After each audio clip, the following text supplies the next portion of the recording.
उमा द्वारा शंभु के नेत्र मूंद लिए जाने पर अंधकार में शंभु के पसीने से अंधकासुर की उत्पत्ति, हिरण्याक्ष की पुत्रार्थ तपस्या और शिव का उसे पुत्र रूप में अंधक को देना और हिरण्याक्ष का त्रिलोकी को जीतकर पृथ्वी को रसातल में ले जाना और बरहा रूपधारी विष्णु द्वारा उसका वध। सनत कुमार जी कहते हैं, व्यास जी, अब जिस प्रकार अंधकासुर ने परमात्मा शंभु के गणाध्यक्ष पद को प्राप्त किया था, महेश्वर के उस मंगल में चरित्र को स्मरण करो। मुनीश्वर, अंधकासुर ने पहले शिव जी के साथ बड़ा घोर संग्राम किया था, परंतु पीछे बारंबार सात्विक भाव के उद्रेक से उसने शंभु को प्रसन्न कर लिया। क्योंकि नाना प्रकार की लीलाएं करने वाले शंभु शरणागत रक्षक तथा परम भक्तवत्सल हैं। उनका महामाध्यम परम अद्भुत है। व्यास जी ने पूछा, सुरेशाले मुनिवर, वह अंधक कौन था तथा भूतल पर किस वीर्यवान के कुल से उत्पन्न हुआ था? दैत्यों में प्रधान तथा महामनस्वी उस बलवान अंधक का स्वरूप कैसा था और वह किसका पुत्र था? उसने परम तेजस्वी शंभु की गणाध्यक्षता को कैसे प्राप्त किया? और यदि अंधक गणेश्वर हो गया तब तो वह परम धन्यवाद का पात्र है। सनत कुमार जी ने कहा, मुने, पूर्व काल की बात है, एक समय भक्तों पर कृपा करने वाले तथा देवताओं के चक्रवर्ती सम्राट भगवान शंकर को विहार करने की इच्छा हुई।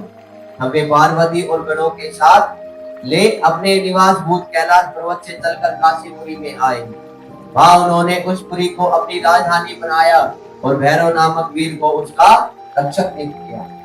फिर पार्वती जी के साथ रहते हुए वे भक्तों को सुख देने वाली अनेक प्रकार की लीलाएं करने लगे और एक समय में उनके वरदान के प्रभाववश अनेकों ग्रहगण्य गणेश्वरों और शिवा के साथ मंत्रांचल पर गए और महावीर तरह तरह की पीड़ाएं करने लगे।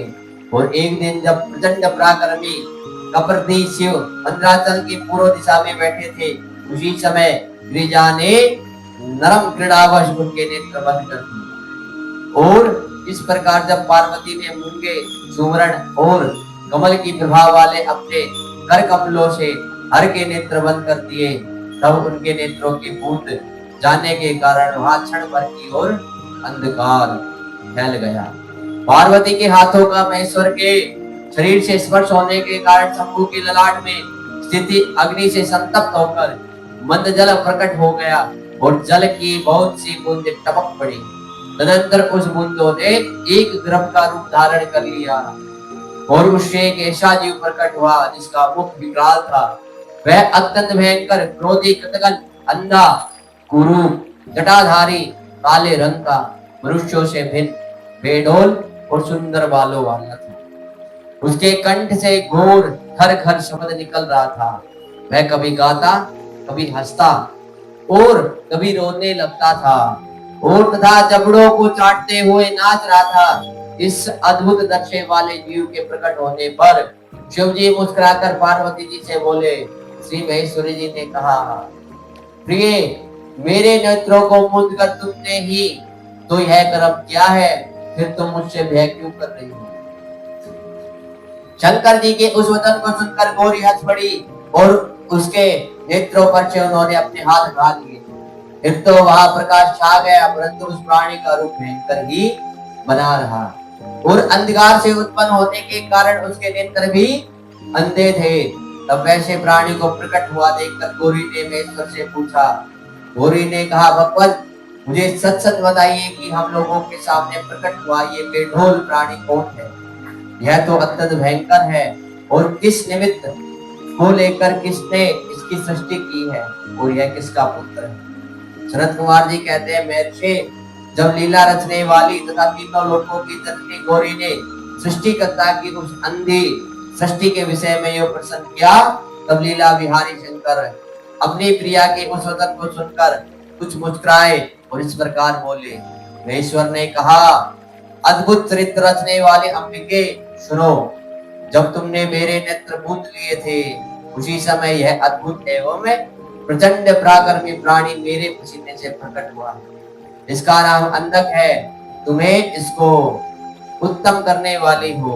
अतः सखियों सहित तुम्हें करुणा पूर्वक इसके गणों से यथा योग्य रक्षा करते रहना चाहिए। आर्य, इस प्रकार बुद्धि पूर्वक विचार करके ही तुम्हें सब कार्य करना चाहिए।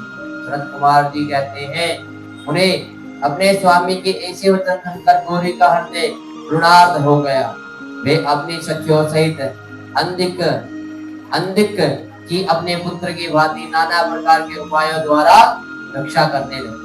तदंतर शिशिर ऋतु आने पर दैत्य हिरण्याक्ष पुत्र की कामना से वन में आया, क्योंकि उसकी पत्नी ने उसे ज्येष्ठ बंधु की संतान परंपरा को देखकर उसे संतानार्थ तपश्चर्या के लिए प्रेरित किया था। भाव है कश्यप नंदन हिरण्याक्ष वध का आश्रय ले पुत्र प्राप्ति के लिए घोर तप करने लगा। उसके मन में महेश्वर के दर्शन की इच्छा थी। अतः वह क्रोध आदि दोषों को अपने काबू में करके झूठ की भांति निश्चल होकर समाधि स्थल हो गया। द्विजेंद्र, तब जिसकी ध्वजा में वृक्ष का चिन्ह वर्तमान है तथा जो पिनाक धारण करने वाले हैं, वे वेश उसकी तपस्या से पूर्णतः प्रसन्न होकर उसे वर प्रदान करने के लिए चले और उस स्थान पर पहुंचकर दैत्य प्रवर हिरण्याक्ष से बोले। वेश ने कहा, दैत्यनाथ, अब तू अपने इंद्रियों का विनाश मत कर। इसलिए तूने इस भक्त का आश्रय लिया है। तू अपना मनोरथ को प्रकट कर। मैं वरदाता शंकर हूँ, अतः मेरी तो अभिलाषा हो कि वह सब मैं तुझे प्रदान करूंगा। शरद कुमार जी कहते हैं, मेरे से महेश्वर के इस सरस वचन को सुनकर दैत्यराज हिरण्याक्ष परम प्रसन्न हुआ और उसने ग्रीस के चरणों में नमस्कार करके अनेक प्रकार से उनकी स्तुति की। फिर वह अंजलि बांधे सिर झुकाकर कहने लगा। हिरण्याक्ष ने कहा, चंद्रभाल, मेरे उत्तम पराक्रम संपन्न तथा दैत्य कुल के अनुरूप कोई पुत्र नहीं है, इसलिए मैंने इस व्रत का अनुष्ठान किया है। देवेश, मुझे परम बलशाली पुत्र दीजिए। सनत कुमार जी कहते हैं, उन्हें दैत्यराज के उस वचन को सुनकर कृपालु शंकर प्रसन्न हो गए और उसने बोले, दैत्याधिपति, तेरे भाग्य से तेरे वीर्य से उत्पन्न होने वाला पुत्र तो नहीं लिखा है, किंतु मैं तुझे एक पुत्र देता हूँ। मेरा एक पुत्र है जिसका नाम अंगक है। वह तेरे ही समान पराक्रमी और अजय है। तू संपूर्ण दुखों को त्याग कर उसी को पुत्र रूप से वर्ण कर ले और इस प्रकार पुत्र प्राप्त कर ले। शरद कुमार जी कहते हैं, महर्षि उससे यो कहकर गौरी के साथ विराजमान उन महात्मा भूतनाथ त्रिपुरारी शंकर ने प्रसन्न होकर हिरण्याक्ष को वह पुत्र दे दिया और इस प्रकार शिव जी से पुत्र प्राप्त करके वह महामनस्वी दैत्य परम प्रसन्न हुआ और उसने अनेकों स्तोत्रों द्वारा रुद्र की पूजा करके प्रदक्षिणा की और फिर वह अपने राज्य को चला गया।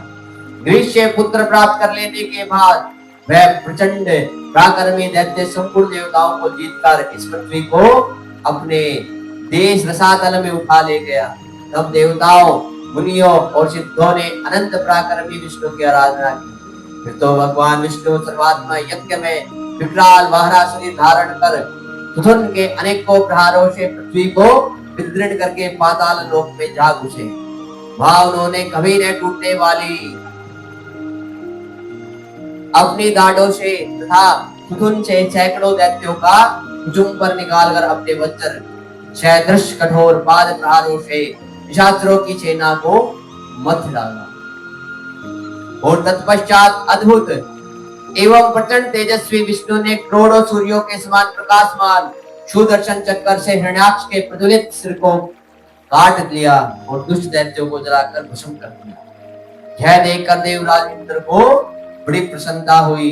उन्होंने उस असुर राज्य पर अंधक को अभिषेक कर दिया और फिर महात्मा इंद्र विष्णु को अपनी दाढ़ों द्वारा पाताल लोक से पृथ्वी को लाते हुए देखकर परम प्रसन्न हुए और अपने स्थान पर आकर पूर्ववत स्वर्ग और भूतल की रक्षा करने लगे। इधर 12 रूप धारण करके उत्तम कार्य करने वाले उग्र रूपधारी श्री हरि प्रसन्नचित हुए।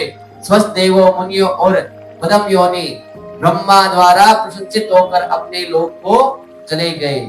इस प्रकार 12 रूपधारी विष्णु द्वारा असुरराज हिरण्याक्ष के मारे जाने पर समस्त देव मुनि तथा अनन्याय सभी जीव सुखी हो गए।